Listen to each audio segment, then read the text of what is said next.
lace up our sleeves. Many have entered. Nobody leaves.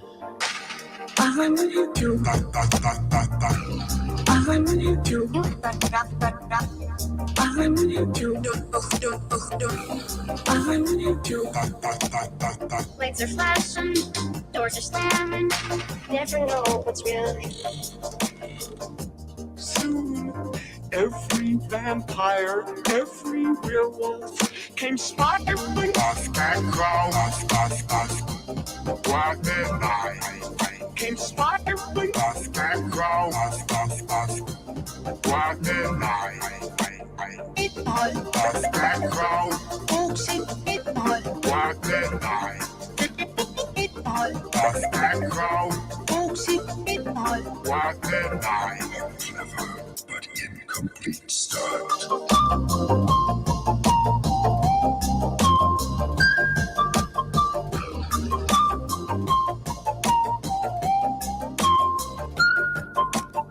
Lights are flashing, doors are slamming. Never know what's real here. Soon, every vampire, every werewolf came spotting scarecrow. What midnight came spotting scarecrow. What midnight scarecrow. What midnight scarecrow. What midnight. Run to me, alright. Run to me, alright. Run to me, either way. Through the stratosphere. Run to me, either way. Through the stratosphere. Slashing, slamming,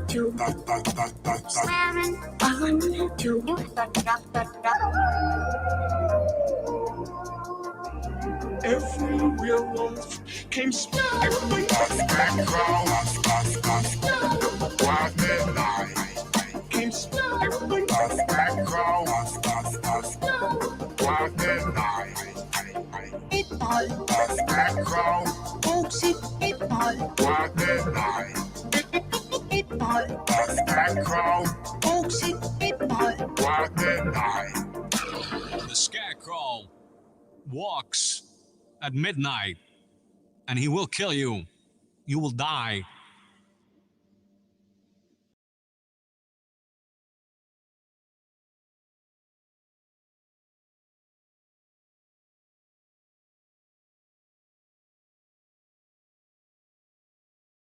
And hello, best chat. Hello, welcome back. Welcome to the first edition. Welcome to the first edition, afternoon nonsense. Not morning nonsense, but afternoon nonsense. Hello, best chat. Very glad you could join me here. We had a few streams before on first edition so far, but they've been every Thursday or so, and just we were playing Clan Ad. But this one is not a video game one. It's just we're going to talk about stuff. That's about it. We're going to talk about stuff, have a good time, and basically that's it. We're gonna have a good time together, chat. See where it takes us. See how it goes. I'm doing a little test stream today. A little test stream. See, people show up, people like it. If people do show up, people like it over here, then maybe we have every once in a while we'll have a little afternoon nonsense after morning is over. That sort of thing. At least it's afternoon for me. That's why I named it that. See Corker's Hideout. Hello. Afternoon, LD and Best Chat and Best Guests. How's everyone doing on this fine Monday? Good so far, I guess. Good so far. Also, when is International Force Shiny to Watch Anime Day? I don't know. I guess it'll be a Friday. Hello, Sith Fury. Good afternoon. Hello. Welcome.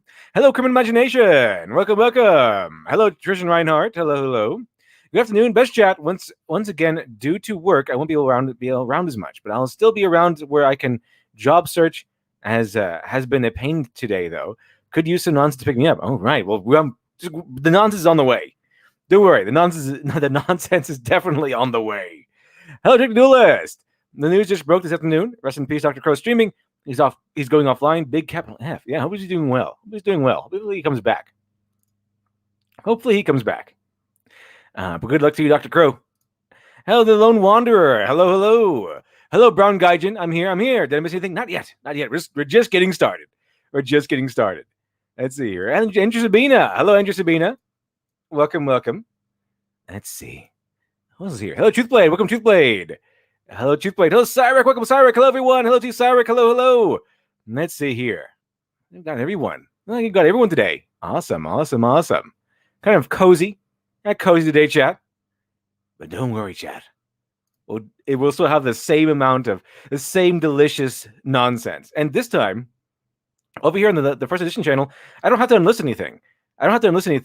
I can just leave it up, so you don't have to save the thing or anything. You don't have to save any the link or anything. It'll just stay up publicly. So much better now. Much better. Way better. Hello, Sushi Guy. Hello, LD in chat. Hello to you, Sushi Guy. Hello, Alex Halo. Welcome, welcome. Let's see. Who's here? And then James B. Welcome, James B. Glad to see you here. Afternoon, night here, LD. More delicious nonsense. More delicious nonsense. It's incredibly delicious. Incredibly delicious. Don't forget malicious, too. Let's see. Got some stuff here, stuff we can go over. So I wanted to go over. And, of course, we have a wonderful guest in the back room. Let's see who it is. Let's see if the fun can finally begin. This is where the fun begins. Hello, Shiny. I've nearly finished editing the first episode of The Bad Batch. That was about an hour and 40 minutes. Oh, very nice. How are you this afternoon? I assume it's afternoon for the entire world. So, how are you? Well, it's not afternoon anymore. It's night. It's evening. No, I mean, America's always right. It's 10 o'clock. Well, technically 10 o'clock. It's 20 to 11 right now. It should be like, what, 1 in the morning by the time we're done here? Possibly. Probably. Let's see here. Barelli Roll Jones. Welcome, welcome. Hello, anime manga fan. Hello, hello. Hi, LD. Sometimes you talk really fast. Yes, I know. I know. Sometimes it hurts to talk slower. I've noticed that if you reverse the footage, the censors find it harder to pick up the copyrighted stuff. Oh, you mean while you're doing it like that? If you have it in a video? Yeah, or say if you're reacting to a film, let's say The Bad Batch, if you reverse the video, it's more difficult for the censor to pick it up. By reverse, I mean just flip it over horizontally, so it's backwards. That's interesting. So if a character is walking to the left, they're now walking to the right. It does fuck with the presentation a little bit more because sometimes there's a reason why there is a certain camera angle, but for the most part, it's still fine. Very interesting. Very interesting. I wonder if Mala knows that. The camera angle context. Well, I think Meme Repository has told. Well, he gave me the suggestion. But Meme Repository does use a few techniques to try and slide under the radar. Oh, very good. Very good. I don't think it's 100%, but it still makes it more difficult for YouTube. So that's why I don't actually use clips. That's why I use still images in my videos. Never really gotten a copyright strike or anything concerning that, except when I use music. That's right, and then I just lower the pitch or something like that. Change it so that it doesn't catch me. Like the one time, I think I introduced One Punch Man. I used One Punch from Jonathan Young's version of it, and it caught me. It said, "Oh, this is Jonathan Young's version." I used a second of it, or a few seconds of it, just a One Punch opening, and it caught me on that one. The whole thing suddenly became Jonathan Young's. So then I just took that little segment. I guess that's not fair. So I just kind of lowered it and changed the audio enough, where they didn't pick it up. So now the video is mine again. It was fair. It was great. It was great. Thank you, Jonathan Young. Let's see. Anime manga fan. I watch some of LD videos, and I'm be like, "You say what?" Exactly. I know. Sometimes I talk really fast. Sometimes I put the words on screen, so you know what I'm saying. Hello to Stein. Welcome to Stein. Hello, hello. Good to see so many people here. Nice little cozy little audience. See see this becomes a regular thing or not. I don't know if people like it or not, but we'll definitely check it out. We'll definitely see what the best chat says. Definitely see what best chat says. But before we get started, let's go ahead and get started.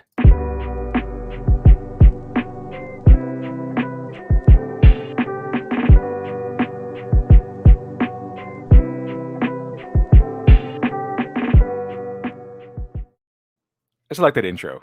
I still like it. So what are we doing? Afternoon nonsense. Afternoon nonsense. Check this out. So, I brought up a video by video by OSP, Overly Sarcastic Productions, Okay. because not because I necessarily disagree with the video, but I thought it was an interesting topic to bring up because this is something that has been demonized. This topic has been demonized by the mainstream in such a way where it's kind of hurting stories. And that topic is, of course, tragedy. We seem to have been like, I know there's cynicism, but we kind of lost the art of embracing real tragedy, or having a nice tragedy for tragedy's sake, a story that is tragic. And what I mean by that is what we have now is like cynicism. That's what we have now. We have cynicism and bad things happening, sure, and maybe some tragedy, sure. But it's all to like critique the system or society or something. It's like the current year version of tragedy. Like we don't really have like a Hamlet style of tragedy or anything like that, or a Macbeth style of tragedy. It's basically a tragedy of how we're all evil and bad people, and that we're just stupid and lost, and all bigots. Or like it's really overdramatic. Yeah, it's really overdramatic. Like the Right. tragedy they shove in tragedy in modern day media in the way where it's like, oh, these poor people, if only America wasn't so evil and racist. That's the kind of tragedy that we have right now. But if it's a story tragedy, like if it's a tragedy for it being, the plot of it being a tragedy, like say, for example, the movie Maleficent by Disney, the one with Angelina Jolie, that should have been a tragedy. They can't handle it because, as your boy Zach and RJ the Fourth Age kind of mentioned, they can't really handle conflict in terms of a conflicting story. They can only handle either soft stories where nothing really major happens, or they handle stories where it's often painting I've found America as that bad or something. when it comes to sort of like a more like more inexperienced creators, and I'm referring to even people like I don't know, but even people which make media these days, I would still refer to as a bit inexperienced, at least making the same mistakes as people who are more inexperienced in media. Is that when conflict happens, it's a lot of the time it's kind of a projection to kind of feel sorry for themselves, and that's the kind of drama which often happens. Is like, oh no, that happened, the girlfriend, this, that, and the other. I'm a horrible person. Oh, woe is me. Kind of like The Room, like Tommy Wiseau, where Yes, he I do. shoots himself, and it's all kind of like a self pity party. It's like, Yeah. oh no, if only my friends were nice to me, like that kind of drama. That's what I'm kind of getting at.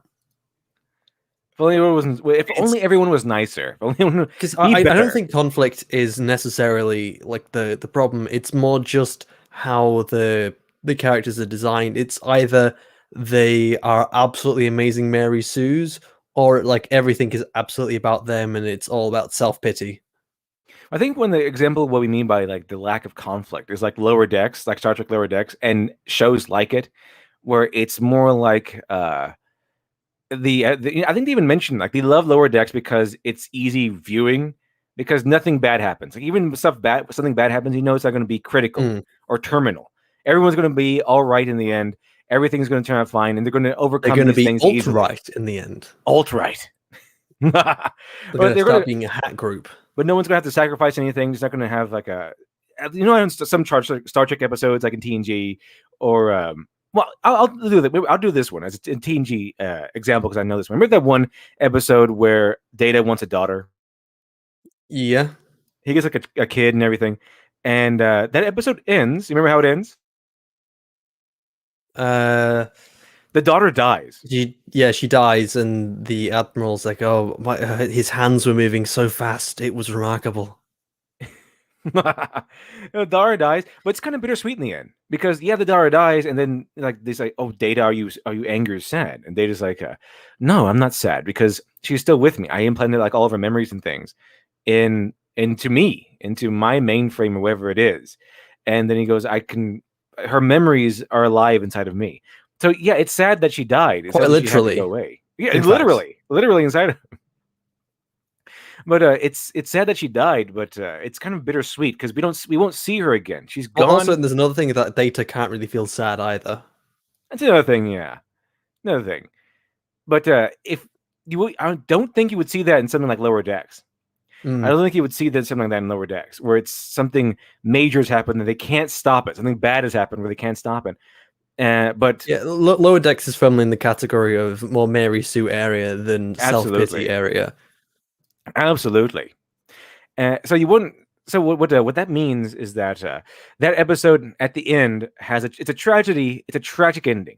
But the thing is, one of the major elements of that episode is learning to deal with that tragedy and move on and find the bright side of it.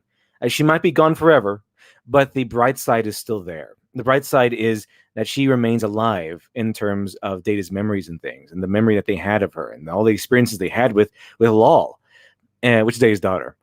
But you wouldn't get that in something that's called easy viewing. You wouldn't get that. It's very, very emotionally taxing.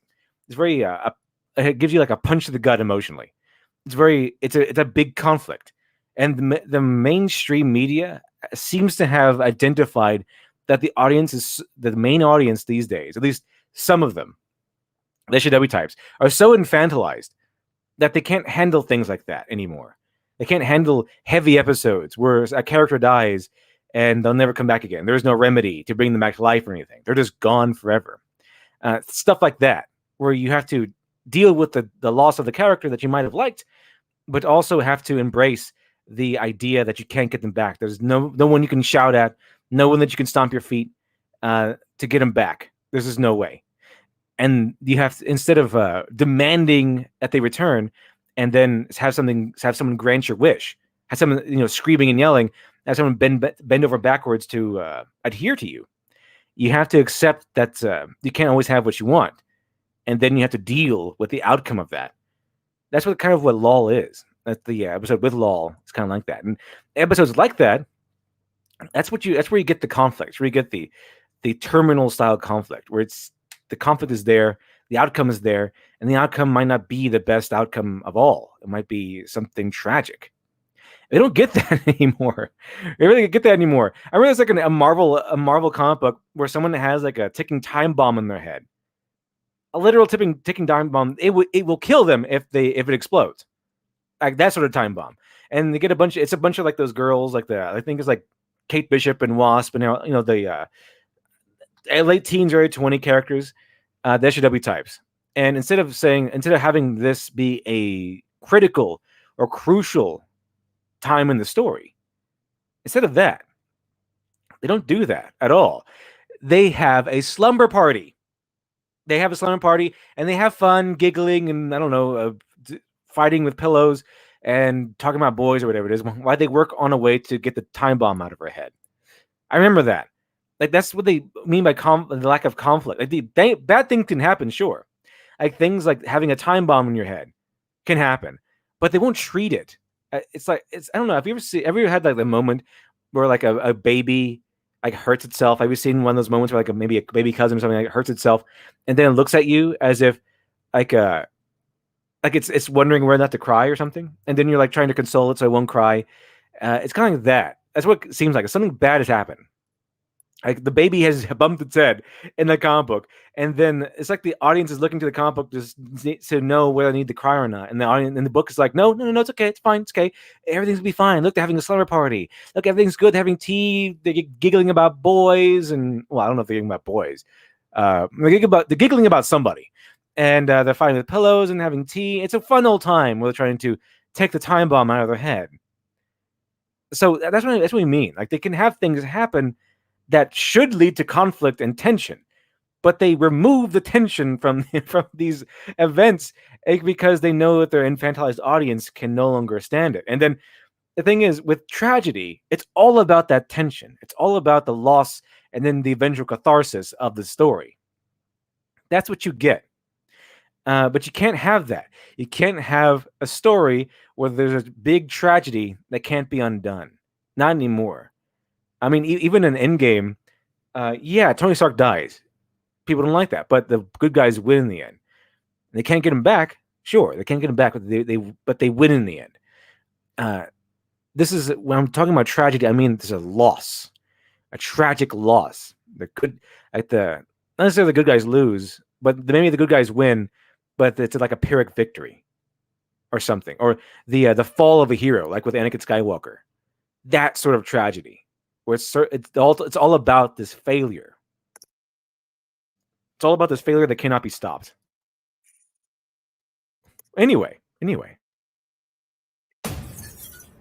The Dionysia was a multi-day festival held once a year in ancient Athens, and yes, I promise, you didn't misclick, this is still a trope talk. Possibly established by noted Dionysus-loving tyrant Pisistratus, most of the Dionysia was dedicated to a theatrical competition that spanned at least 3 days. So Playwrights would show off their work. I'm gonna take a wild guess. We're gonna agree with like 90% of this video, and then when it gets to the last few minutes, she's gonna go on a complete tirade about gender. I certainly hope not. Because that's happened with every other fucking video we watch from this lady. I haven't seen this video yet. Oh, Mary Sue's the world bender and the character. Yes, we agree. This, that, and the other. Yep, and it reveals from this. Yeah, okay, yeah, we got that. But then this only happens to female characters. This is a way of putting down female characters and authors from making female characters. Buddy, female characters, oppression. Buddy, but based off gender. It's like, no, you were going so strong. I actually have no idea. Usually OSP is pretty good. And when she's talking about the mechanics of stuff, yes, it is. She's usually spot on. Is when when we get to we're talking about like the sensitive woke topics. Suddenly it becomes weird. James B, is Demon Slayer slightly a tragedy given Tanjiro's loses most of his family and his sister and Nezuko becomes demon? No, I wouldn't say so. Unless you have to wait to the end, I guess. Because in order for that to be a tragedy, it has to be where basically you lose what you want. And usually it's because of a fatal flaw. Like where Macbeth was ambitious. Well, actually, he wasn't really ambitious. His wife is more of the ambitious one. His fatal flaw was that he was a simp. But if we take it as how it should be portrayed, Macbeth, he is tempted. And it is written in the story, by the way. It's not conjecture. It is written in the story. If you look in the beginning, that's where the whole Three Witches is about. That once he had no ambitions to take the crown until he got the. No, but Literature Devil, Destiny removes all kinds of agency in story, according to Moeller. It's never, ever fucking useful in a story. It's not valid at all. The old way, like the guys who used to write this sort of stuff, usually know how to do it. I mean, I am against the prophecy stuff as a rule of thumb, but that's because if you know how to do it well, go ahead and do it. That's the same with time travel. If you can do it well, go ahead and do it. But most of the time, it's done terribly. Mostly just come from like poorly written media, and I don't think that Destiny often takes away from the agency of characters. It's usually just Damn, I explained this really fucking good before, but now it slipped my mind of the exact explanation I used. Let's see if I can pull it up. The part where the Three Witches in Macbeth is, they tell him that he will become king. And it's like, I don't care about becoming king. And then suddenly the news comes in that he's going to become the Thane of, I believe, Cawdor. And then he's like, suddenly, whoa, I'm in arm's reach of becoming the king of Scotland. And then he suddenly, as soon as that, because it's in the same area, by the way. It's like he encounters the witches tell him he's going to become king. He's like, I don't care about becoming king. Drinking thought. And he doesn't even believe him. He's like, I don't care about becoming king. Then here comes his messenger all of a sudden. And he says, Macbeth, I've been looking for you. You are now Thane of Cawdor, which tells him that, whoa, wait a minute. I'm almost a king now. And suddenly he says, like, this is the part where Macbeth kind of says that suddenly he's having these evil, dark ambitions, these evil, dark thoughts. And then it's Lady Macbeth that really takes out that the evil side of him, the ambitious side of him. But his ambition is really what takes him down in the end, because he murders the king, and then the king's sons kind of flee, and then he becomes king. Well, king's son flees because they think they're going to get blamed for this, and then they flee, and then Macbeth takes the crown, and then because he doesn't want to lose the crown, because he's already in too deep, he starts killing his best friend and all kinds of stuff. Okay, so that's what he does. So and that very thing, the very sin that he falls prey to, his ambition, comes back to bite him, because everyone who was hurt by his ambition comes back to take him down. Because he kills entire families. He slaughters entire families, which means that he tempts the ire of all of these men, and eventually it does end up killing him. So that's what I think would be tragedy would be. So if Demon Slayer is about like a guy who has a desire, basically it's about a character who has a desire, and they're going on a journey to achieve that desire, and the story is about them losing that, or failing to achieve that desire because they fall prey to their own fatal flaw.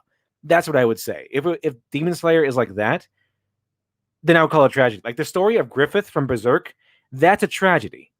I mean, I think from Guts' point of view, that'd be tragedy in some respects. Until like the Griffith story, up until he becomes, the demon guy. What's his called? Whatever it was. When he gets all that power, it kind of stops being a tragedy for Griffith because he attains what he wants. I guess we have to see the ending story of Griffith.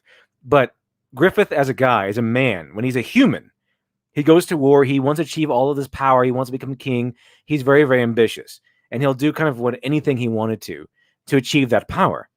And then he kind of falls prey to his own flaws, where he has that flaw of he needs to control everything. He kind of needs to have everything under his command.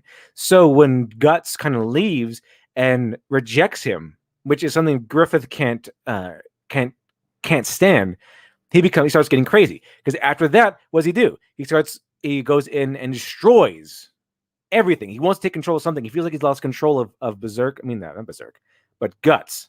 Okay, he feels like he lost control of Guts at that point. And then what does he do? He's always in control, as he needs to be in control of things. So what does he do after that? He goes and at that point, if you don't know the context, Griffith is like he's destined to marry the daughter of the king. Like everything that Griffith wants is right there for the taking. He's achieved everything. He's in line for a throne. He has power, respect, friends, wealth. He has everything he wants. And then what does Griffith do? Guts leaves. And Guts only leaves because he overheard Griffith saying that a true friend wouldn't let me get in the way of their dreams. So Guts says, okay, I want to be a friend to Griffith. So I'm going to be the guy who rejects him to achieve my own dreams. So Griffith can respect me, can see me as an equal. So basically, it's Griffith was kind of lying, I suppose. He thought it was romantic to say that, but Griffith's his flaw there is that he needs to control things. As far as I saw, I only saw Berserk once, by the way. So I haven't read it. I only saw like the Egg of the King and the main movies. And from what I saw, this seems to be the formula here.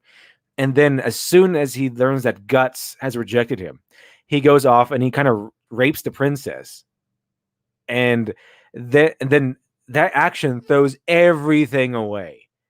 From that point on, Griffith and his men, he loses everything. He loses wealth, position, he loses respect, and he kind of just becomes this shell of his former self because he gets arrested, thrown in a dungeon, and tortured for years and years and years and years until he's like a man who can't do anything. He's like a shell in his own body. His body becomes a prison because he can't move his arms or legs or anything like that. Well, he can move his arms, but he can't really walk or anything. He's become not even a shell, like less than a shell of his former self. So as far as the movie is concerned, and up until Griffith becomes part of the God's Hand, the story of Griffith is a tragedy because he had everything he wanted right there for the taking, and then he tossed it all away because of his flaw, and then he sacrificed all of his friends to become God. But up until that point, that would be what I call a tragedy. Would be Griffith's story. So if you wanted a little example there, that would be it. That would be it. Now we have to see what happens at the end of Griffith's story to see if it remained a tragedy after that. But Human Griffith, the story of Human Griffith, that is a tragedy. Things like that. The Lone Wanderer says, "Read the manga." I'm in the middle of it. I actually got that. They have like some, what was it? Those big collections that they're like nice and hardback copies. I have that one. I have the volume of one of that one. So I read that one. So I have read some of it. I haven't read all of it. There is a lot of it as far as I know. So Let's check this out. with the performance of a 3-part dramatic tragedy, followed by a more lighthearted and comedic satyr play to cheer everyone up with dick jokes and prop humor after 3 days of heavy bad feels. This is nominally the origin of tragedy as we define it nowadays. Those Greek plays performed during the Dionysia were the first recorded tragic narratives we have. Only a few Greek tragedies have survived to the modern day, most notably Aeschylus's Oresteia, Sophocles' Oedipus trilogy, and quite a lot of stuff written by Euripides. Conveniently, I actually have videos about a lot of these plays, so I'm not going to go too in-depth in the summary here. And besides, the structure of the original Greek tragedy is much more interesting. So Greek tragedies were partially sung, and the cast was split between the dramatic players, the characters in the actual story who respected the fourth wall and never broke from the narrative to acknowledge the audience, and the chorus, a group of somewhere I between actually like the chorus things of Greek plays. It's really cool. Like, if you look at a modern rendition of, say, Oedipus Rex, they have the chorus there, and it's really interesting the way they do it because they all speak in unison and they're kind of in the story. It's a dramatic element. It's a creative element, but I find it really interesting. I like the chorus. between 12 and 50 masked men playing a strange liminal role in the storytelling. The chorus's primary role was to discuss the story in meta terms, including addressing the audience, explaining the context for what was happening, commenting on the events of the story, and occasionally engaging with the dramatic players, who sometimes responded to them, but sometimes couldn't seem to see or hear them. So essentially, you had the dramatic players doing the actual play, the chorus commenting on the story while occasionally dipping into the plot, and the audience watching it all play out from behind the fourth wall. Structurally, the plot of most Greek tragedies had some very common themes, which Aristotle handily laid out for us in his Poetics. Most Greek tragedies start with a hero of great status or prosperity, wealth. Okay, so this is where I come to conflict with how the prequel trilogy, Star Wars prequel trilogy, is supposed to go, because this is how you would start a tragedy. You have the main character who is destined to fall, which in this case would be Anakin Skywalker, and you begin with him already at the peak of his career. That's how, if you're going to write the tragedy of Anakin Skywalker, that's where you should begin. That's why people say that the second episode is a better start than episode 1, because that's kind of where you begin. And you begin with a hero who starts in a good position, probably a good person too, for the most part, and that's how you get the great fall. Like, for example, Macbeth also shared in this dilemma. Macbeth was also a well-respected soldier, well-respected warrior, a man of nobility and ranking and wealth. And then he got even more wealth and ranking and respect, where he was in arm's reach of the king. And then that's when they fall to a fatal flaw. Because your regular story, look at it as a triangle. Like, your regular story is your guy going from, farm boy, for example, with Luke Skywalker, and then him going through a hero's journey, and then him ending on the peak of his maturity. Like, for example, Luke Skywalker ending as a Jedi Knight in Return of the Jedi. Okay, the other side is them beginning at the height of their power and then declining. So if you want like a complete story, I guess you could say, to refer to the Dark Knight the Dark Knight would be, you either die a hero or you live long enough to see yourself become a villain. That's kind of what this is. So you can have Luke Skywalker reach the peak of his power, and then you can definitely from there have the tragedy of Luke Skywalker, where he falls into a villain or falls to his fatal flaw, becomes a tragic story. So if you want, you could technically have like 2 stories with Anakin Skywalker. You could definitely do that. You could show the story of Anakin Skywalker becoming this great guy. But even if the prequel series wanted to do that, they didn't show that part of the trilogy. They just show like a little kid, and then he stops being a little kid, and then becomes like a Jedi Knight years and years later. And that's where we get it. So what I mean by that is that if they wanted to see the both ends of the hero's development into tragedy, that's how it would go. You begin with Anakin Skywalker training, rising up, and then you would end the first part of that story with him achieving some great victory. Like Macbeth begins with Macbeth slaying the previous thing they called the traitor. That's his great victory. So you would start with Anakin Skywalker defeating this achieving this great victory. You would see the rise, and then you would see the fall, and that's how you would do it. They didn't portray it that way, unfortunately. They didn't execute it well, because Anakin Skywalker was always portrayed as this kind of whiny villainous, sort of dark character, at least in the movies. In the movies, he was. In the movies, that's how it went. So, a tragedy is a guy who starts off very, because tragedy is a fall, whereas a hero's journey is kind of a rise. Your regular story is kind of a rise. A tragedy is a fall. So, in order to rise, you have to start off from a low position, which would be like a farm boy, a commoner, and then you rise in status by the end, like Luke Skywalker, like so many other stories out there. A tragedy is a great fall. So, what a tragedy is you start off with a guy who's already in a high position, and then you see him fall throughout the rest of the story. That's how you get the tragedy. Very, very sad, and well, tragic. Hence why it's called a tragedy. So, that's why I think this should have concentrated on with Anakin Skywalker. Just already show him at the peak of his career. Just show him already this awesome hero, the one that everyone turns to, the one that everyone looks to for wisdom or action or something. And then when then over the course of 3 movies, something caused him to fall. Something taps into his fatal flaw that guides him to the dark side. Instead of, hey, I could totally stop your love interest from dying. Oh, cool. I'll kill everyone for you. Oh, awesome. I'm glad you killed everyone for me. By the way, I don't really know, I don't really know how to stop her from dying, but I guess we can, if we look up Google enough, we can find some wiki articles on it or something. And that was it. It kind of just tricked him to the dark side instead of having him slowly, organically move to the dark side by tapping into that fatal flaw over and over and over again. Royalty, political power, whatever the reason, the hero's on top of the world. For instance, in Oedipus Rex, the archetypical Greek tragedy, Oedipus is king of Thebes with a beautiful wife and several children. Now there's a guy who's got his life sorted out. Good thing there's no dramatic irony on the way. Now this rule is actually the most flexible of the bunch, because it doesn't even apply to all the plays Aristotle had to work from. Sophocles' Antigone, for instance, begins with Antigone, daughter of Oedipus and Jocasta, defying a royal edict to go and bury her brother's bodies after they died fighting each other in a Theban civil war, partially brought on by the unsettling reveal at the end of Oedipus Rex. Antigone might be royalty, but she's pretty far from great status or prosperity at this point. You could make an argument that the antagonistic King Creon fills the role of tragic hero in this story, since he starts off as king and ends up being responsible for his own downfall, but the play is not named Creon, so... Anyway, the hero of negotiable status and prosperity... And with Antigone, she was a daughter of Oedipus.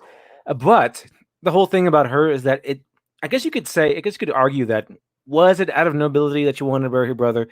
Because that's what it seems like. But the thing is, I think she was given a chance, if I remember correctly.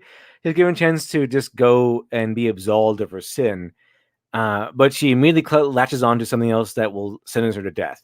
Like, she's kind of determined to die, more or less. And she eventually does. But I think she says it's out of nobility, out of tradition, that she wants to bury her brother because that's what they want. That's what she wants. She wants her brother to be buried with honors and to be respected and to have a chance of achieving a good life in the afterworld. Even though at the both like Creon says, both of the brothers are pretty terrible people, and they're both kind of traitors. But for the sake of politics, he had to make sure one was demonized and the other one was a hero. He had to make a villain and he had to make a hero out of that. Is all well and good, but the next key ingredient is that the hero has a fatal flaw, some inherent character trait that doesn't change over the course of the narrative. This trait was referred to as hamartia, roughly meaning the sin. In Oedipus Rex, Oedipus's hamartia is stubbornness. He can't be persuaded to stop searching for answers about why his kingdom is ravaged by plague. The character's fatal flaw ends up causing a reversal of fortune, or peripeteia, when their hamartia leads them to doing or discovering something terrible that... Was it stubbornness?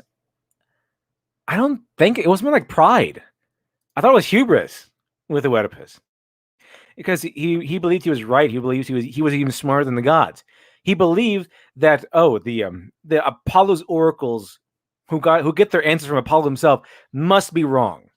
He is in the right, and the god must be wrong. And because of that, he couldn't see it coming. He couldn't see that the tragedy that would befall him was in plain view. But he thought himself wiser, smarter than the gods. So that's why he fell. So I don't know if I would call it stubbornness. I think I would call it hubris. I think I would say hubris would be Oedipus's major fatal flaw. changes the trajectory of the story. This reversal of fortune is an inevitable consequence of their fatal flaw, and equally inevitable is the consequences of the peripeteia, where our hero falls from prosperity. Again, in Oedipus Rex, Oedipus's desire for answers leads him to the horrible revelation that he unknowingly killed his own father and married his biological mother, and this crime against nature is what's been causing misfortune in Thebes. In the end, the character loses the enviable situation they had at the beginning of the story, and usually dies, leading to a slow wrap-up and a denouement. And very importantly, the audience experiences catharsis when this happens. Now, catharsis isn't always a good feeling, but it's satisfying in some way. The story comes to a close, and the audience leaves feeling satisfied on some level, even if they're not happy about anything that actually This is the important part.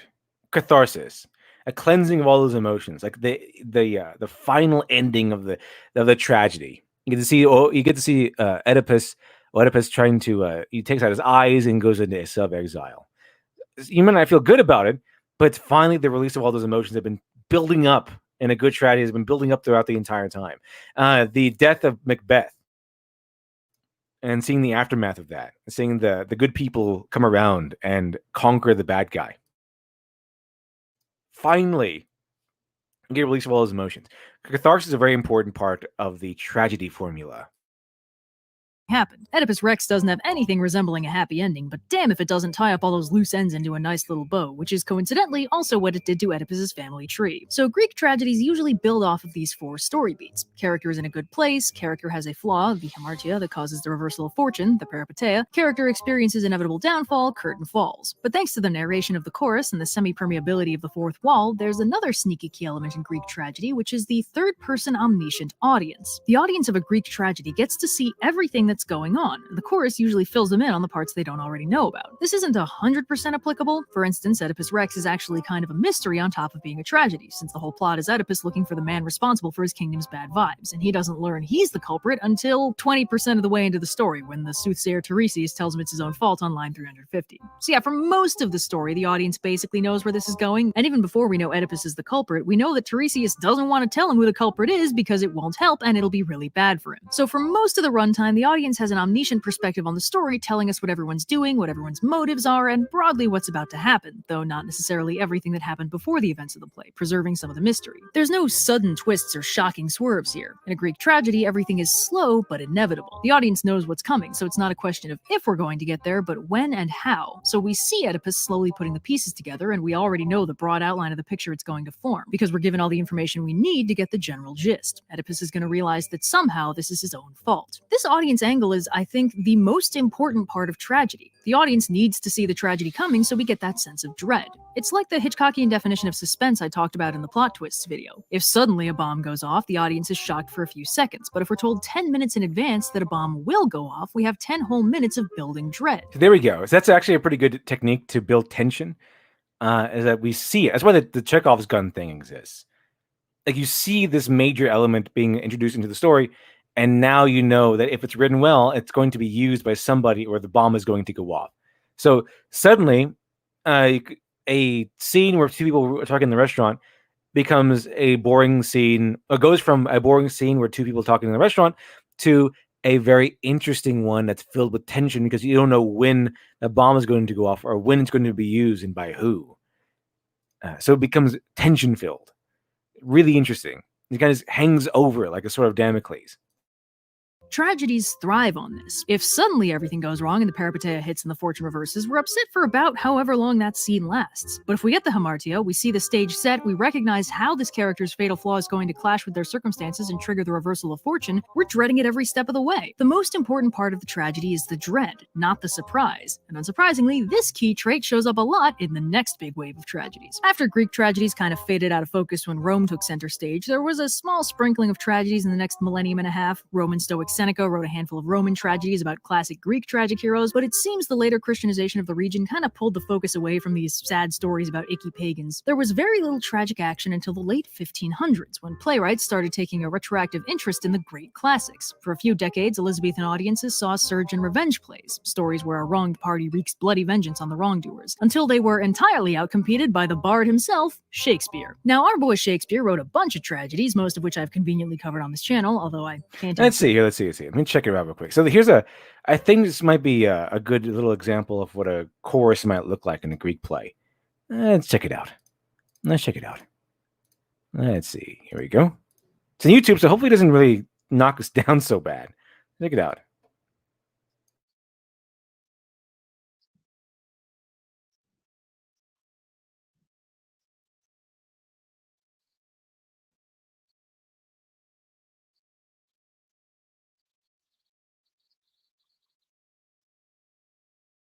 Was Laios.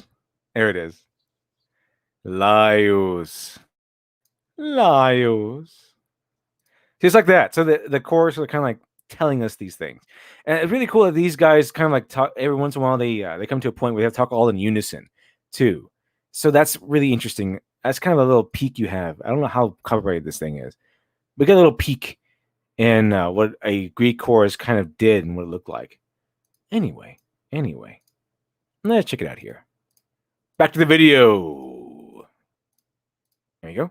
Good conscience recommend those videos because it was years ago and the video quality causes me physical pain, but you can check out Blue's History Maker video on the subject, which is still very good. But anyway, I know this might be a bit of a hot take, but Shakespeare was really good at his job, and his tragedies follow the Greek tragedy format quite closely. He didn't incorporate the chorus, but to make up for their absence, his characters would sometimes turn to the audience and soliloquize at them directly to make sure they were up to speed. This is a very, very important... Cyrix says, if I insert a Chekhov's gun in the first chapter of my story, who, with hints of it throughout the story, doesn't pay off to chapter 4, is that bad? No, it's exactly what you want to be doing. And in fact, I often argue that you should put in everything, as many elements as you can, major elements. At least put them in there, or at least hint to the possibility of these elements right from the beginning. Because if you don't do that, and then suddenly there's a bomb goes off, or something happens to help the heroes, and there's never any hint of it, then it's cheating. That's where you get Deus Ex Machinas, or Mary Sue's, or Mary Sue moments from, where these things come out of nowhere. So it's been added in the beginning, and it's been hinted at throughout the entire story. Then you can say that, oh, it makes sense now. Oh, that's a cool twist. Oh, that's a cool addition. If you look back on it, you can see hints of that happening. I remember this one TNG episode where it was Star Trek, where it was what was it? Picard. Of course, you have the Enterprise of Star Trek, you have the Enterprise, and they're up against, I believe it was like the Romulans or the Cardassians. And at one point, there's someone who tells Picard about a call coming in. Maybe from Klingon Empire or something like that. But it's kind of like acknowledged and they kind of brushed off. But they had it in there. And then we had the final confrontation with the Romulans. And it looks like the tables have turned, and the Romulans are going to destroy the Enterprise. They want to capture the Enterprise and take it back to Romulus, I think. It's either Romulus or Cardassia. And all of a sudden, there's a bunch of Klingon warbirds as decloak. And we get to see that. We look back on the stories like, oh, that's what that meant. That's what the incoming call was. It was him having contacted the Klingon Empire for assistance. And we got to see that he got a call in response, and that was probably like an okay from the Klingons saying that he will be in there. They will be sending assistance to help the Enterprise. So yeah, that's exactly what you want to do. You want to echo it or give hints of it, or introduce it as soon as possible. Edition that really had an impact. So once again, Shakespeare, good at his job. Most of his heroes started off in positions of great prosperity. Young nobility, royalty, warrior heroes, etc. They all had solidly established characters and character flaws. Those flaws led directly to their reversals of fortune, and the body counts got pretty insane. Romeo and Juliet is probably the most famous tragedy he ever wrote, and he tells us right out the gate what's about to happen. A pair of star-crossed lovers take their life. We're not wondering if Romeo and Juliet are going to make it out okay. We're waiting to see how this all goes so wrong. The inevitability of the tragedy is... It's kind of like a Columbo thing, where you know what's going to happen, but you want to see how it happens. And the dread and the tension is filled with it, because you can see that, oh, they're so in love with each other. They're so in love. Why would they take their own life? And they're planning to run away together, planning to get married, all kinds of stuff. They're making plans for the future. And then as over the course of the story, you see what makes it a tragedy isn't really that they take their own lives. It's the circumstances under which they take their own life. The idea that Juliet kind of pretends to die so she can be freed from her family. But Romeo, not knowing this plan, believes that she actually did die, and so goes in there and kills himself. And then she wakes up finding him dead. And then so she kills herself because she's unable to live without him. baked in. And the funny thing about Romeo and Juliet is before Mercutio dies, spoiler alert, the play is a bog standard Elizabethan romance. Two beautiful young people in love, comic relief side characters, hilariously unreasonable parents, even a couple extra love interests for our two heroes who will probably end up as paired spares in the end. But the fatal flaws don't let that happen. The reversal of fortune hits just before the midpoint of the play, and every character quirk leading up to it is perfectly foreshadowed. Romeo's a die-hard romantic who walks on clouds whenever he's in love, Mercutio is a prideful cynic with a very snarky attitude, and Tybalt is a hot-headed arrogant dickhead who represents all the dumbest parts of the familial feud. Act 3, Scene 1 opens, and Romeo, walking on sunshine thanks to his secret marriage to Juliet, greets Tybalt in a very friendly way, which weirds out both Tybalt and Mercutio, who think he's being a wuss. Tybalt gets angry and challenges him, but obviously Romeo is too love-happy to fight his own new family, and then Mercutio gets mad at Romeo for backing down and draws to fight Tybalt instead. During the fight, Romeo intercedes to try and get them to stop, because of course he doesn't want anyone to fight, and that's when Tybalt stabs Mercutio, realizes he might have goofed, and runs. Mercutio, ever theatrical, monologues all the way to his grave, and his friends don't seem to realize he's serious until he's actually dead. Yeah, the comic relief character dies. Holy shit, right? In modern rom-com context, that'd be like if the asshole boss shot the gay best friend halfway through the movie. Romeo curses his own fatal flaw for letting this happen. His love for Juliet held him back from taking this seriously and allowed his best friend to die. When Tybalt returns, Romeo kills him, and with that turning point out of the way, it is officially all downhill from here. And this is actually a good example of something very brilliant that Shakespeare did. He added one interesting twist to the genre that gave his plays something really special: collateral damage. See, in the OG Greek tragedies, almost all the focus was on the tragic hero and their immediate loved ones. Oedipus learns the horrible truth and gouges out his eyes, Jocasta kills herself in shame, and their children have to grapple with the fact that they're all half-siblings with their own dad. But they're all central to the tragedy, since the tragedy is about their messed-up family line. The audience knows what's coming for them. The tragedy is a very simple straight line on paper. Once Oedipus pieces it together, we may not know exactly how they're going to react, but we know it's not going to be good. In Shakespeare's tragedies, while we know they are going to be tragedies, they also give us a fairly large secondary cast of characters who are tangential to the main tragedy, and how they're affected is almost completely unpredictable. This means a Shakespearean audience only has a near omniscient perspective. While we can still predict the general structure of the downfall and identify the fatal flaw that'll cause it, we can still be blindsided by how it impacts the secondary characters. In Hamlet, we know right out the gate that Hamlet has to avenge his father's murder, but overthinks everything way too much, so it's gonna take a while. He's indecisive to a fault and lets quite a lot of opportunities pass him by while he complains and monologues, but we know that eventually he'll kill Claudius and the play will be over. What we don't expect is Ophelia. While Hamlet's tearing around the castle muttering to himself and yelling about how everybody sucks, his love interest Ophelia fully goes insane because Hamlet treats her like shit. Shakespeare tragedies tend to be giant bloodbaths where like everyone involved kind of dies. Make it even more tragic, I think. And also murders her father. So she stumbles on stage, singing inappropriate songs and handing out flowers to everyone before going off. Who remembers the ending of Hamlet? It gets pretty crazy. Right when like this poison swords and people getting accidentally killed, and or his mother drinks like the poison wine that I think Claudius poisoned or had poisoned, and he can't tell her because then if he told her, he would announce that everything's poison, then Hamlet would learn about it. So it's a crazy ending where kind of everybody dies in a strange and almost hysterical manner.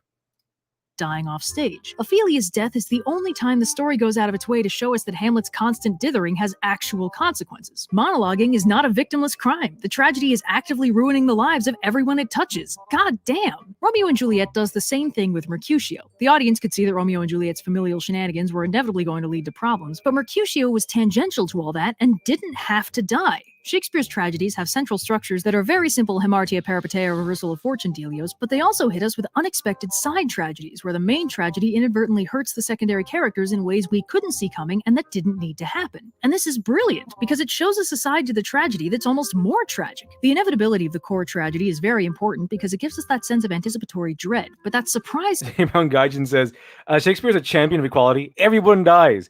Just this once. Everybody dies. But of course, not just this once. It's like every time. It's every time in Shakespeare almost.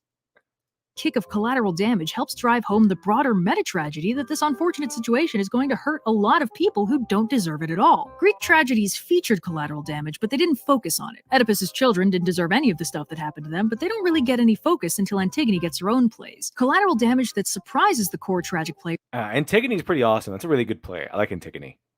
Here's just as much. It's kind of like she's kind of the poster girl for resistance against a tyrannical situation, because by the time you get to Antigone, Creon is an interesting character because Antigone gives you nuance into what a tyrant is.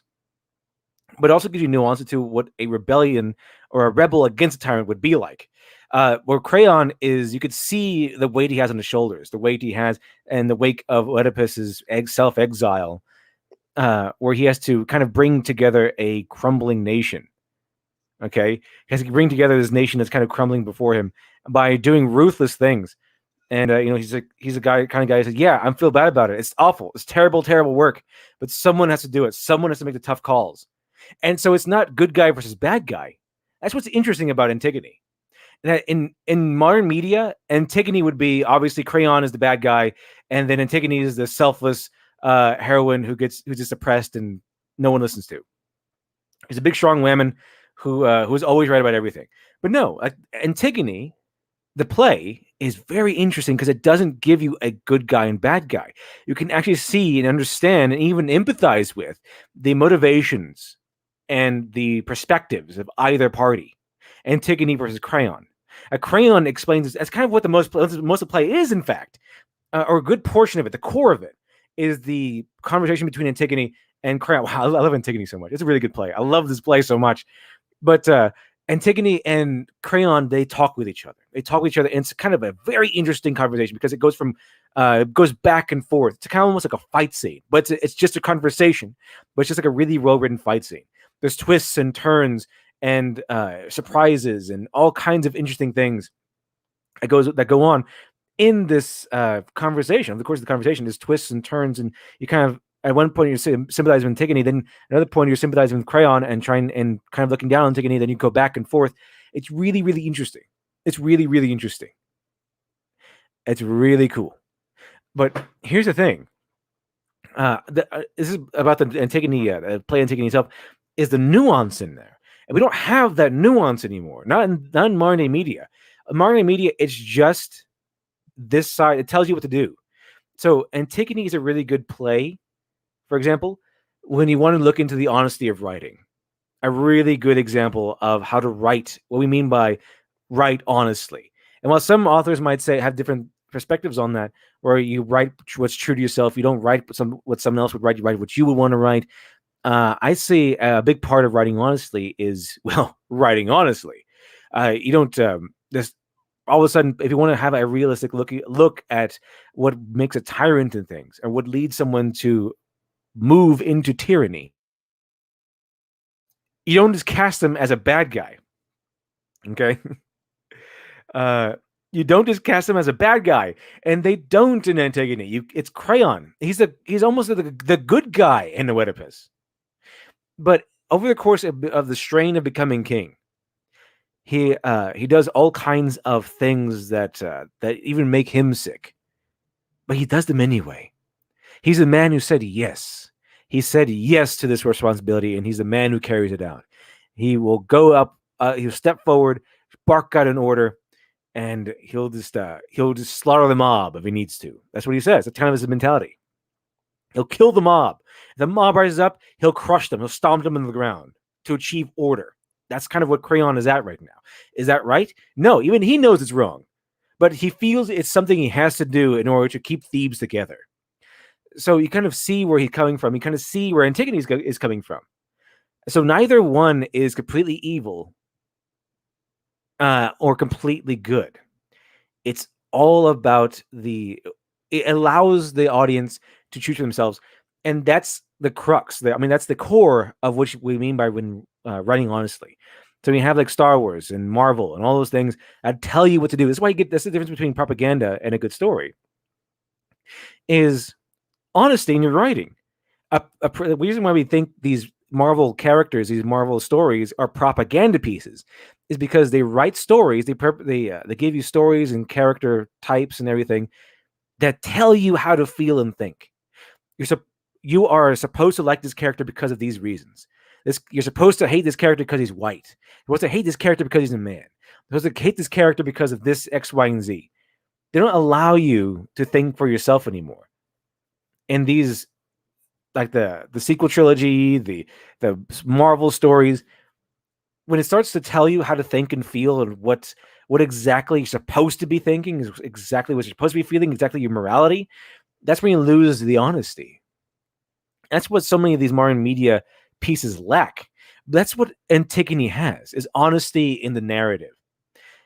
And it shows Crayon as a person, a tyrant, a guy who has fallen into tyranny, but a person nonetheless. And it shows Antigone as the brave, rebellious girl, but also shows her as sort of selfish, sort of brash, and maybe even a little arrogant. But it shows her nonetheless. It shows her both sides to her nonetheless. Her rebellious side, her noble side, and also possibly her selfish side. So we can kind of see both sides of both characters, and you can see that you might disagree with one, and you might agree with the other. You might disagree with one and agree with the reverse, or you might agree with both, or you might disagree with both, judging by their needs and wants and perspectives. And that's what happens. That's what happens when you have honesty in your narrative. No matter what happens in the story, if everyone is characterized like a person, realistically and believably, then at the very end of the day, the audience is allowed to choose and think for themselves. Some people might walk out of there saying, Crayon was right.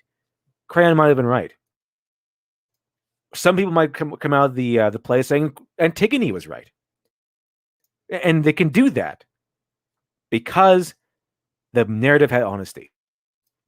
And to say something else, to say something else on that aspect, this is why you can say, whenever you, this is why your Boys Act says the way to identify a story that's woke is if you're allowed to like it or not, because this narrative doesn't have honesty in there. You are not allowed to dislike it. You're not allowed to disagree with the good guy or agree with the bad guy. You're not allowed to agree with the Red Skull Jordan Peterson, for example. You're supposed to hate that guy. You're supposed to hate him. And if the author finds out that you like that guy or can see his perspective in any way, you are a bigot, because you're not allowed to do that. Because when some of all these major SJW weirdos, they don't have honesty in the story. It's one of the main things as to why if you go woke, you go broke. Is because it's not because all the normies are catching on to the culture war or anything like that. Because it's in human nature to spot this dishonesty. They want to go in and see a nice, cool story, a nice, interesting story with characters and intrigue and good narrative, plots, twists, and elements. They don't want to go in there to see a lecture. That's what a lecture is. Okay, that's what lecture is. Lecture is telling you how to think, what to think, because that's what lecture does. It tells you how to think, what to think, how to feel. In a lecture, it's telling you facts. It's not telling you a story. It's not letting you look at a narrative and then think for yourself into what you want to take from that narrative. It's telling you exactly what to think. It's telling you exactly what to take away from it. So if you were to ask me, what's a good example of honesty in writing, and honesty in writing where the topic is fairly heavy, I would point to you Antigone, because this is a story ultimately at its base roots about a rebellious girl trying to fight back against the oppression of a tyrant, the orders of a tyrant. But where the honesty comes in is that Crayon is not depicted as maliciously evil. He's not some sort of mustache twirling villain. They portray him as a reasonable man, as a man who just seems like he could be anybody else. Is he the kind of man who colors outside of the lines? Is that what kind of man he's supposed to be? If that will bring peace to Thebes, he's exactly the kind of man. You see, that's the kind of man I just can't support if he colors outside the lines, Mr. Crayon.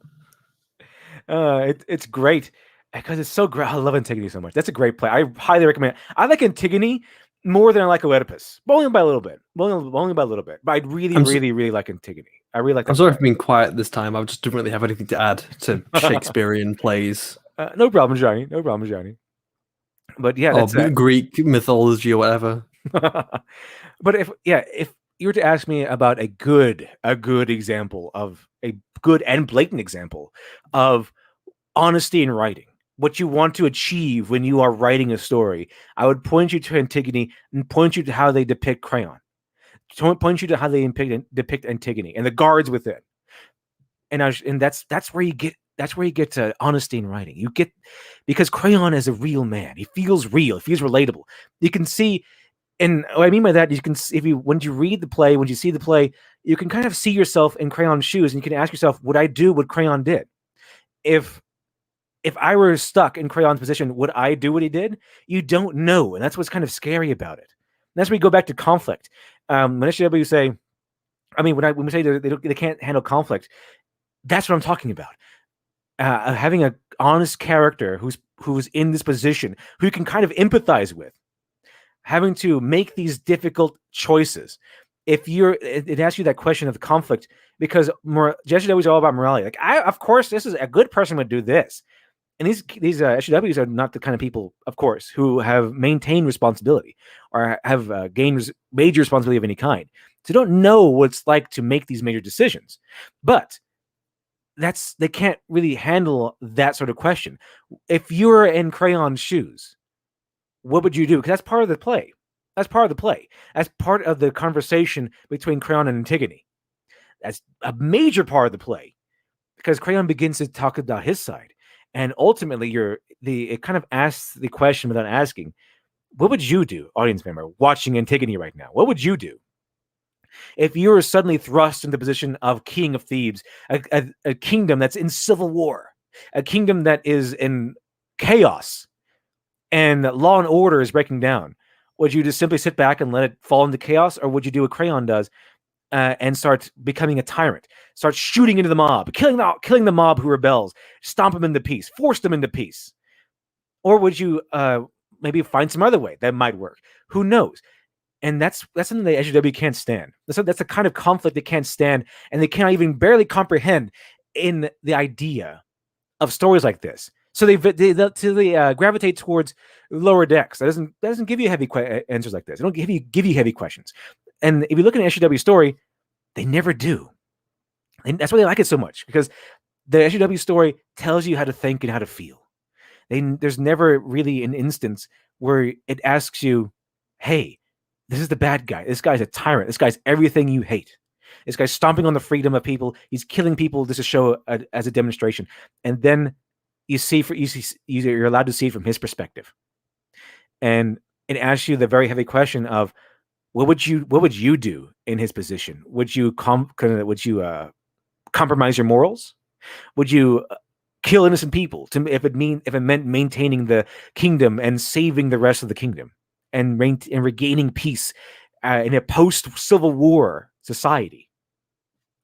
And that's the kind of conflict I'm talking about. I'm saying that they can't handle conflict anymore, because if you look at the old superhero shows, the old superhero stories, a lot of them had that sort of mentality. A lot of really good, morally heavy ones. You also get that in TNG as well. Good Star Trek episodes. You get the idea of that sort of heavy conflict. What would you do? What would you do if you were faced with these questions? And that's what one of the major elements of superheroism is, I think, is that the reason why superheroes are so interesting and so cool is because they always do the right thing. But then again, they always find themselves or a lot of times, the really good superhero stories always find themselves at a crossroads. They take the easy way out, or they take the harder way out, the noble way out. A lot of heroes, when testing their morality, find themselves at a crossroads where they can do the easy thing. They can kill the Joker. They can lie. They can cheat. They can steal. They can go into crime. They can lower themselves to the state of criminal, and it'll make stopping these other criminals far easier. Or they can do what superheroes usually do, and they take the other option. They find another way, and so they uphold morality. We could look at these characters and these heroes, and we could see the right way to go. It's what Superman's story is all about, by the way. Him being faced with the easy way out, simple way out. No one's watching. No one's watching. All he has to do is kill Lex Luthor. No one will find out. But does he do it? It's those sort of mental questions that erupt. And of course, NSW would say, yeah, they go ahead and kill Lex Luthor. But when you have something like this with the conflict between Crown and Antigone, that's the sort of stuff they can't handle. Would they be the tyrant? Would they be the person becoming the Nazi almost? Would they do that? It's interesting. It's an interesting question to contemplate, but it's something that they can't handle anymore. That sort of conflict. Almost being able to empathize, being able to understand and empathize someone that you are against or stand against or hate. That's what Stan Lee did with Tony Stark. Everyone hated capitalists. Everyone hated weapons salesmen, corporations, rich guys. And he made a character that everyone loved out of using those elements that they're supposed to be hating. They can't handle that anymore. That's what they mean by the lack of conflict. They can't handle conflict anymore. They can't handle that sort of situation anymore. They can't handle a situation where they might like someone they're supposed to be hating. They can't, like if they had for example, a bad guy who's a Nazi, or I guess everyone's a Nazi to them, but like maybe like a right wing guy who's gone too far, maybe a little bit too far, and then you say, kill the guy, kill him. He's an evil conservative, and then the conservative tells you that his story, and they kind of empathize with it. They can't help it because it adheres to their morals. They can understand it. They can understand why he would do these things. Like maybe his son committed suicide, and so he wanted to stop stop the circumstances under which his son committed suicide again. Maybe he's making this. He's becoming a tyrant. He wants to stomp out the war. He wants to maintain control like Crayon does. But we find out that his son turned out to be gay, and he couldn't stand it, and he killed himself, and this broke his father's heart, and his conservative father's heart. But regardless of that, he loved his son, and he started doing all these things that looks evil. It looks bad. Maybe he does all the Trump stuff. Like he builds a wall. He does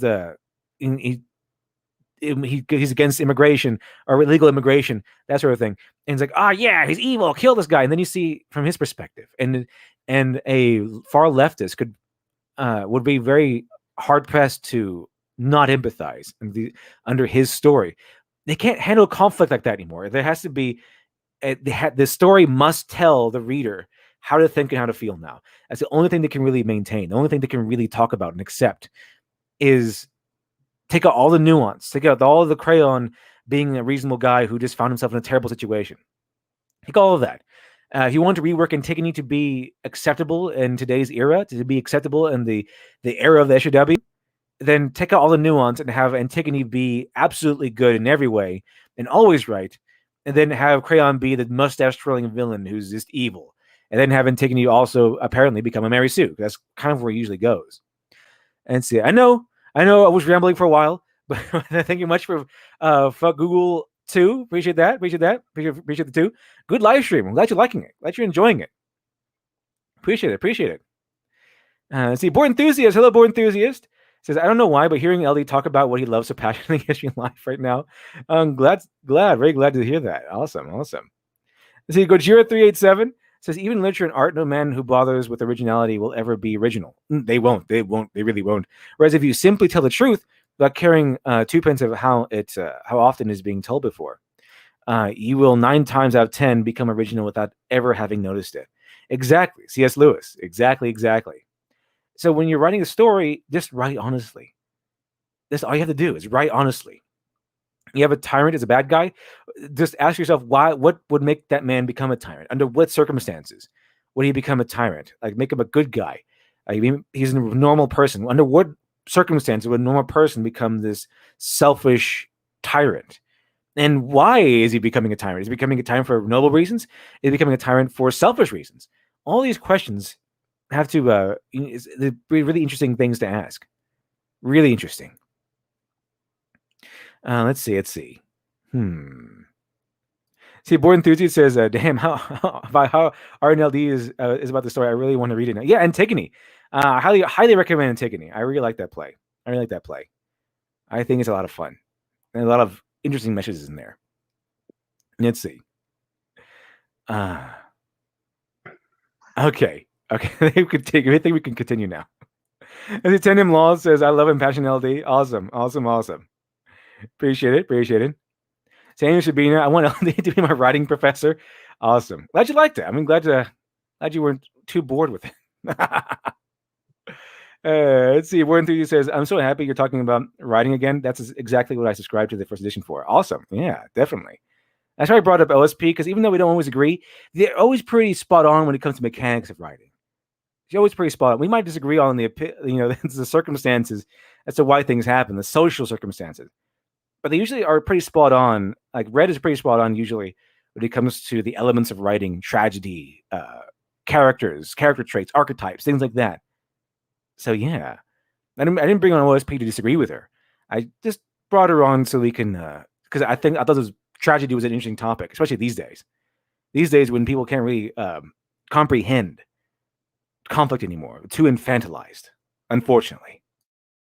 Much as it surprises the audience, is that Shakespeare's secret ingredient that sets his plays apart from the Greek tragedies they drew on. And that's not the only rule of tragedy Shakespeare breaks. On top of collateral damage, his tragic protagonists sometimes undergo character development, which is usually kind of a no-no, since in order to keep that downfall inevitable, the hero's fatal flaw can't really change. Lady Macbeth's fatal flaw initially appears to be power hunger and Macbeth's cowardice, and she is super on board. Yeah, the dynamic there is that Lady Macbeth obviously wears the pants in that relationship, and then Macbeth is her simp. So that's how it goes, unfortunately. See, Jegs War Chief Dino God. Hello. Try explaining Erwin Rommel to SJWs and watch them have a mental breakdown. Yeah, exactly. Erwin Rommel was a Nazi, and he fought for Nazi Germany, but he was the more noble sort of guy. He's the more noble guy. He didn't really believe in the Nazi stuff. He just loved his homeland. In fact, Rommel was such a noble guy that they used his actions and his behavior at the I think it was Nuremberg trials. I think it was. I'm pretty sure it was. Or people would say, hey, I was just following orders. And then there's like, hey, this guy Rommel over here, he was part of your army and he got orders to kill prisoners and he refused to do so. So obviously, if you had some sort of moral crisis, if you had moral compunctions, you would have disobeyed orders you found immoral. Exactly. And that's how they condemned a lot of Nazis, soldiers, and officers during the Nuremberg trials, because they used Rommel's good behavior, his nobility, to condemn evil men. Interesting stuff. Let's see here. Market 3D says, thanks, LD. Exactly what the content I asked for. Awesome. Glad you like it. Glad you're liking it. Yeah, I really like Greek plays. I really like Antigone. I don't think Antigone's a Greek play. I don't think so. Actually, when was Antigone written? I actually don't know the history of Antigone as well as I do like Oedipus Rex and stuff. It is by Sophocles. Okay, so because I know there's updated versions of Antigone where like it takes place, for example, in like maybe like World War I or World War II or something. Because they did other versions. So I wasn't exactly sure if it was written by Sophocles, but yeah, it was. It was written by Sophocles. He wrote it it makes sense. Interesting. So yeah, I really do like Antigone. It's a really, really interesting play. I recommend anyone and everyone sit through it or read it, whichever one you prefer. Bored with the whole kill the king thing, and he's really not, even though he kind of wants to anyway. But then it turns out Lady Macbeth's murder eyes are bigger than her murder stomach, and she gives herself crazy PTSD from all the murdering, and meanwhile, Macbeth gets over his cowardice and goes into full power-mad Disney villain. Yeah, that's kind of funny how that happens to Macbeth. So at first, Macbeth is like, no, I don't want to kill anybody, and the wife is like, you better kill him, she says. And he's like, fine, wife, I'll kill him, and then he goes off and kills the king, and then that personalities kind of swap, and then Lady Macbeth becomes the more timid one, and because she feels more guilt, and then Macbeth becomes the blood-hungry one, the bloodthirsty one. As the play continues, starts killing people and starts massacring entire families and becomes a weirdo and a tyrant and a crazy man, literally a crazy man. He's seeing ghosts and stuff, and he goes insane. Like in the middle of a dinner party, he just goes insane. And his wife has to cover for him. I mean, granted, that's a pretty good wife at that point. It's like, calm down, gentlemen. And she uses her charisma and her way of speaking and basically her feminine charms in order to quell the audience who's like, wait a minute, why is Macbeth looking like a lunatic? See, Brown Gaijin, for two, but hear that? Shakespeare warned us about simping with Macbeth. he certainly did. He warned us. Macbeth was an absolute warning. Territory. Watching their mental states deteriorate is another angle of the tragedy. By killing the king, they destroy themselves psychologically and orchestrate their own inevitable downfall. It's pretty harrowing. Now, roughly simultaneous with Shakespeare, tragedy was taking another leap forward in a totally different direction with the invention of opera. Italian composer Jacopo Peri, also known by the frankly ridiculous pseudonym Il Zazzarino, was intrigued by the song aspect of Greek theater and expanded on that concept to write the first opera, Daphne, as well as the first surviving opera, Eurydice. Now, I'll admit, I am not the biggest opera expert, but in the immortal words of well-known Shakespeare. Yeah, opera is kind of where I lose things here. I'm not an opera expert either. It's probably the one I'm least educated in are the operas. Deity Bugs Bunny. Although I do like the magic flute. That was pretty fun. What did you expect from an opera? A happy ending? Opera is notorious for being a huge downer, and as another descendant of Greek tragedy, it's inherited a lot of the core traits. The lineage of Greek tragedy is still going strong, and despite some pretty inexplicable rumors to the contrary, tragedy has survived to the modern day as a popular story format. Modern tragedy plays pretty close to the basic rules of the original Greek tragedies. The hero starting out in a good place is still very negotiable, but the rest of the structure is holding strong. The hero has a fatal flaw, the fatal flaw causes their downfall by triggering the reversal of fortune, the hero falls and or dies, and the audience gets some tasty catharsis. The audience sees the tragedy coming from basically minute one, giving them a sense of mounting dread with the awareness that there's no way this story will end well. Now, while I'd hesitate to call 1949 modern, the 1949 play Death of a Salesman is pretty much the go-to example for a modern tragedy these days. And it's an interesting case because Death of a Salesman was pretty good. That's an interesting play. In fact, I had a friend of mine whose dad he was a salesman. He's always equated kind of his dad to the character of William Loman. It's really interesting. its creator, Arthur Miller, was deliberately trying to break some of the rules of tragedy, specifically the first one where the hero needs to have a lot to lose over the course of the play. Far from Shakespearean nobility, the protagonist of Death of a Salesman is the aging, unsuccessful salesman Willie Loman, who spends I wouldn't say you have to have a character who is of a high status, like a king or a prince or something. I think at the very least, you have to have a character who is of high nobility, like something human about them. Has to be of repute, like a very, very noble person. And the tragedy would be, of course, them losing that nobility or becoming corrupt over the course of the story, which would have been a very good way to do Anakin Skywalker's story. Very good way. But they didn't, unfortunately. Play obsessed with his American dream of being the #1 salesman and dismissing every other possible worldview as a waste of time or an excuse for failure. He's purposefully written as an extremely mundane everyman, and his ultimate fatal flaw is his absolute unwillingness to accept his own mediocrity. In the hardest hitting line in the play, his son Biff, the closest thing the story has to an actual hero, tells his father, "I am a dime a dozen, and so are you," in a tragic plea to get his father to understand that chasing exceptionalism and constantly inflating his own self-image has kept him from ever having an actual life that could make him happy. The ultimate tragedy of the story is that Willie can't accept what he really has and who he really is. It's a very small, uncomfortably mundane tragedy, which makes it much sadder than the more dramatic tragedies of the downfalls of kings. Death of a Salesman is scarily relatable. Everything about it is painfully plausible, and the mediocrity of it all just enhances the tragedy. When the eponymous salesman eventually dies, for stupid, preventable reasons that he was explicitly told wouldn't work out for him, the only people who care are the family members who are so caught up in his worldview they've become trapped in his cycle of self-delusion. The ultimate tragedy of this story is how small it is. Similar to how Shakespeare recognized that collateral damage is its own form of tragedy, Miller recognized that everyday mundane despair and delusion is also a form of tragedy, and dropping it into a classical tragedy makes it twice as tragic. At least when Hamlet's life fell apart, he got a cool sword fight out of it. The basic structure of tragedy is that the character's fatal flaw causes their downfall and the audience can see it coming. But beyond those core rules, almost anything goes. The tragic hero doesn't need to be hugely successful or powerful, they don't need to learn any lessons, and if you're willing to really depress your audience, you don't even need that catharsis factor for the ending. So modern tragedies sometimes break the Aristotelian mold without losing what actually makes them tragedies, and regularly supplement the core structure with non-traditional tropes to spice up the tragedy. But even at their most basic and by the book, tragedies aren't quite as simple as they look. For one thing, a tragedy is usually only a tragedy from one character's perspective. Since the tragedy typically centers on the tragic hero, they're the character whose perspective we follow. We see their flaw, we see their downfall, we watch them crash and burn. But from everyone else's perspective, the tragic hero is just going through the ringer, and how that affects them varies from story to story. For instance, Hamlet, from the perspective of anyone who isn't Hamlet, is a full-on psychological horror. Troubled young man is haunted by a ghost, driven mad, and kills quite a lot of people. Yikes. Othello is in the same boat. From Desdemona's perspective, her loving husband slowly gets more and more withdrawn, starts spending more time with his friend who she's pretty sure doesn't like her, and then strangles her out of nowhere. Tragedy is a matter of perspective. The tragic hero and the audience both see the story in terms of the hero's tragic inevitable downfall, but all anyone else Yeah, I should make a video on like woke tragedies, like how the woke tragedy structure. It kind of be interesting because it's the tragedy of someone else, like the tragedy of the dishonest depiction of a tragedy of whatever category of people they're protective against. Like it'd be a story about that, and not just to show the tragedy of the person that's having the misfortune, but is mainly to show how evil the world is.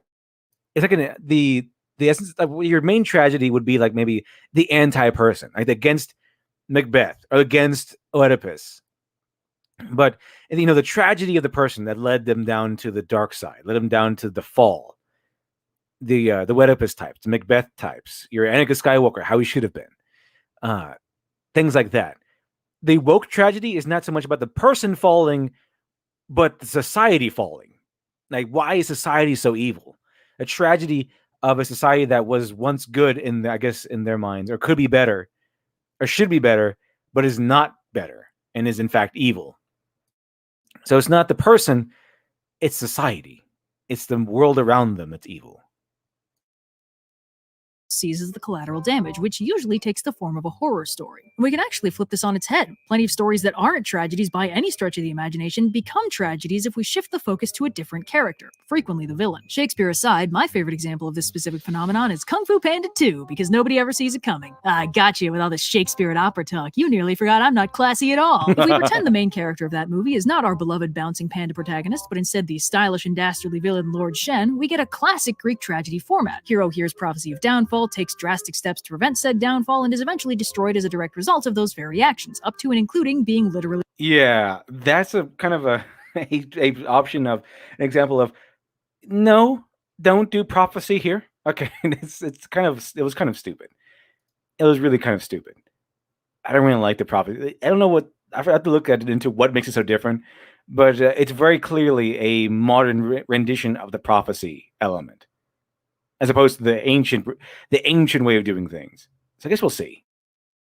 Killed by his own weapon. This was very deliberate. There are plenty of classical tragedies hidden in the background of other stories. We just don't notice because we're used to having sympathetic bad guys or tragic backstories. Sounds obvious out loud, but behind most tragic backstories is a tragedy. Sometimes the hidden tragedies become more obvious when we get prequels or spin-offs of more classic adventure stories that explore the tragic backgrounds of future villains or future dead families of future heroes. The original Star Wars trilogy is a full-on hero's journey adventure series, but when they did the prequels and Clone Wars, it highlighted that Anakin's character arc is a textbook tragedy. Things start out pretty good for him as a prodigiously powerful and well-respected Jedi warrior with friends and a wife who love him, but his fatal flaw is quite literally caring too much. And while the prequels pulled off this character quality with all the grace and subtlety of a rhinoceros and roller skates, the Clone Wars actually did make us believe that loving his friends too much was a real, genuine fatal flaw that was going to cause Anakin's fall to the dark side and turn him into the stoic living respirator we all know and love. Which brings me to another interesting point. Fatal flaws are entirely a matter of circumstance. Any character trait can become a flaw in the wrong situation. What makes the tragedy inevitable is that the character's unchanging trait bumps up against a situation that turns it into a flaw, and from there, the reaction is inevitable. It's been pointed out before that if Hamlet and Othello swapped tragedies, neither tragedy would have happened. Othello is emotional and impulsive, so all Iago has to do is rile him up and point him in the right direction to get a murder going, while Hamlet is hesitant and calculating to the point of anxiety, and refuses to do anything without monologuing about it for 40 lines first. If Hamlet were dealing with Iago's machinations, he'd overthink everything for a full 48 hours and make dead sure the person he was supposed to kill actually deserved it. Meanwhile, if a ghost popped up and told Othello to kill someone for murdering his dad, the dude would probably be dead before the ghost was even gone. If Hamlet were impulsive, only Claudius would have died, and if Othello were a calculating overthinker, Iago would be super in prison before the week was out. The recipe for a tragedy is usually less about the character trait and more about the circumstances that would turn that trait into a fatal flaw. A fatal flaw is just an innocent character trait in the wrong place at the wrong time. So really, crafting a tragedy is more about making a situation that's totally incongruous with your character's strengths, or redirects them in harmful and self-destructive directions. And because it's such an emotionally loaded exploration of a character's depths and flaws, it's totally understandable that this genre has lasted so long. Character-driven narratives are compelling, and tragedies are like train wrecks. You kinda can't look away. So, yeah, and thanks again to Campfire Blaze for sponsoring this video. Campfire Blaze is a browser-based tool suite designed to organize. Campfire Blaze is not going to plug here unless I'm doing it. Okay. Hopefully they sponsor me again. That'd be pretty cool. Let's see here. Okay. Oh, here it is. Here's actually some news about Gina Carano coming up with Disney. Let me see here. Disney pushes Gina Carano. Disney is actually pushing Gina Carano, by the way, for supporting actress Emmy, despite calling her behavior, quote, abhorrent and unacceptable. Have you heard about that one? Have you heard about that one, Shiny? Heard about this? Seen about this? Well, I know that they're slowly walking back on Gina Carano, and like when we heard about was it the Bear Grylls episode go, where like they finally let it air. Yeah, they brought it back, and then at first it didn't have her name in it, and then they put her name in it, but they kind of moved it back some episodes for some reason. But yeah, so they do seem to be walking it back, but at the same point, I would, if I was Gina Carano, I would basically just tell them to go fuck themselves. Pretty much. I mean, it seems like they wanted to make a big show about firing her and everything, and then say, oh, okay, the fire has died down. Let's bring back Gina Carano. So very Drake Dula says, Future LD, this episode is sponsored by Campfire Blaze. This episode is sponsored by Campfire Blaze. No, for real this time. Soft and fragile. Soft and fragile for maximum emotion resonance. Good stuff. Good stuff. Let's see. The Walt Disney Company and Lucasfilm are pushing the Mandalorian actress Gina Carano for an Emmy nomination after the company fired her and described her behavior as abhorrent and unacceptable. Lucasfilm and Disney fired Carano back in February, knowing the Instagram, yet we know the story. So apparently they're coming back and trying to push Gina Carano for an Emmy for supporting actress. It's quite galling that a company that would describe your behavior as abhorrent and unacceptable would try to promote you for an Emmy. Not only that, they claimed she was denigrating people based on their culture and religious identities. Now, why would anyone who actually believes that try to promote said person for an Emmy award? Interesting. Odd, isn't it? So like Disney realized they put themselves into a major public relations problem by unjustly firing Gina Carano. On top of that, they lied about their reasoning for doing so. Yeah. Interesting. I just like the idea. They're just trying to give her an Emmy or something. They're trying to bring her back for some reason or another. Good stuff. Good stuff. Would you go back, Shani? I'm pretty sure you wouldn't. No, I wouldn't. Not unless, I don't know, they recreated Ahsoka Tano in fully. That's the only point I would go back. Like a fucking synth from Fallout 4. That's what I would go for if they did. But they would have to do some like real apologizing if they were ever going to get me back after like they treated me, if they ever treated me like how they treated Gina Carano. Right. That makes sense. Makes sense. It's like they must be like desperate to start walking all this back. Because it's Disney. They don't really care usually about anything. Because they have Disney have like fuck you money where they don't need to care about you because they've got enough money to not need to care. Yeah, I wonder what happened behind the scenes where they started doing this. Like what kind of pressure was put on Disney to say, okay, we're going to start pushing her for an Emmy reward? I wonder what happened exactly. You're really sorry. How about you have an Emmy? How about you have your job back? How about this, that, and the other? Do you want a blowjob? Anyway, I think we're going to cut off the stream here. Nice short little afternoon nonsense stream. I was just trying to see if people would like it, if people would show up, and they did. I mean, 40 people is way more than I thought we would get. So thank you for showing up, everyone. Awesome stuff. But I think we're going to go ahead and cut it off for today. For right now, maybe the next one will be longer. But thank you, Best Chat, for always being Best Chat. Thank you, Shiny, for coming on. And I hope you all have a wonderful rest of your day.